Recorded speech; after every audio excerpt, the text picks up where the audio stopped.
Hello and welcome to Genevora's running commentary number 53. Today I'm going to talk about caffeine. Here I am in the kitchen about to make a coffee.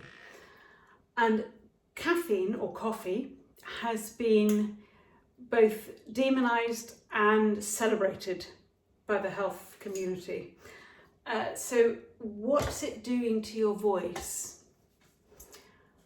Let's just address some of the beliefs and stories around that one by one. First thing is that coffee will dry you out. Now, the reason people believe that is because if you drink a coffee, you are quite likely to want to go and do a pee pretty soon after. So the theory is that it's probably a diuretic, that it's taking more liquid out of your body in the long term than it's putting in. There's been a lot of research in the sports science community looking at what's happening to blood concentration, what's happening to urine concentration, what is happening before and after the coffee is drunk. And surprise, surprise, caffeine is not a diuretic.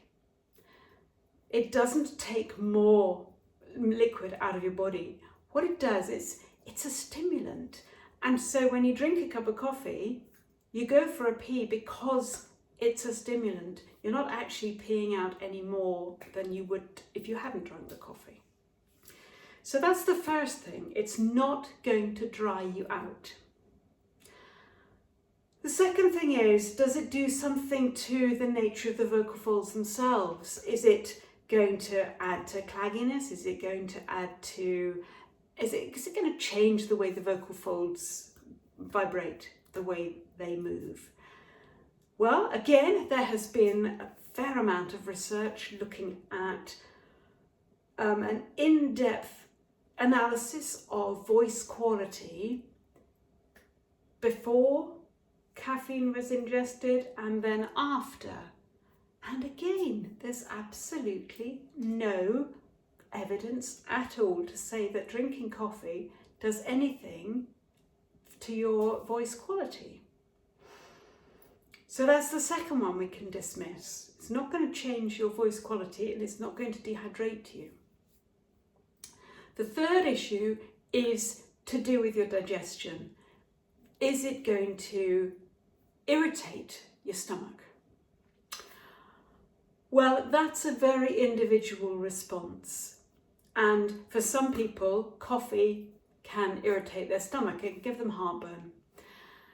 If you know that happens as a direct result of you drinking coffee, then you know that you need to take that into account to mitigate that, to limit your coffee intake. If you don't have symptoms immediately following coffee, then you're probably okay. You're probably fine.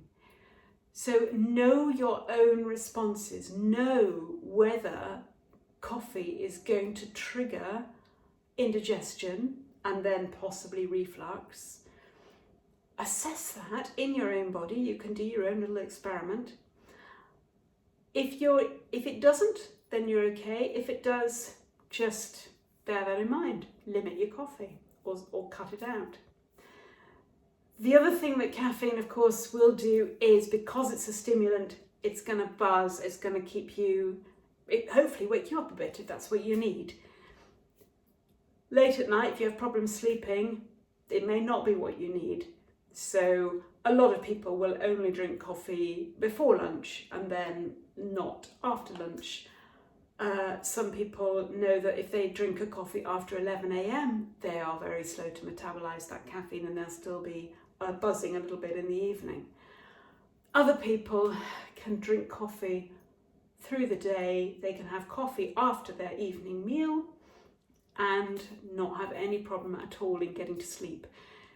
So again, that's an individual thing. That's for you to work out for your own body's response.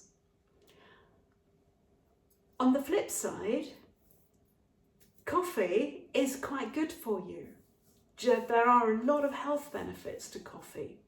It's generally anti-inflammatory. It can help with the gut biome, as coffee is a good thing. If your body is happy having coffee, it's a good thing. So do balance that out.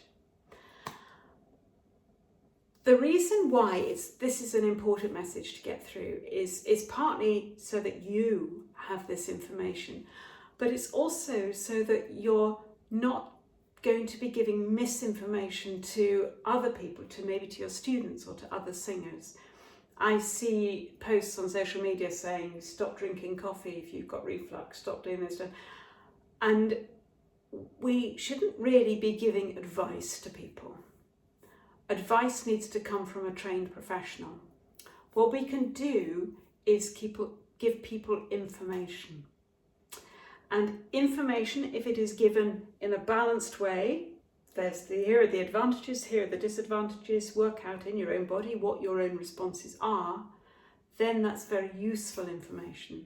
But once we tell people what to do with their lives, whether to stop drinking coffee or whether to start drinking coffee, that's probably not so helpful. So enjoy your coffee if that's what you like, if you know that it doesn't do anything unnecessarily unpleasant in your own body. Enjoy your coffee. I personally drink coffee in the morning, and that's great. I don't drink it in the afternoon just out of my own habit, but I may be all right with it in the afternoon. So caffeine is something to enjoy.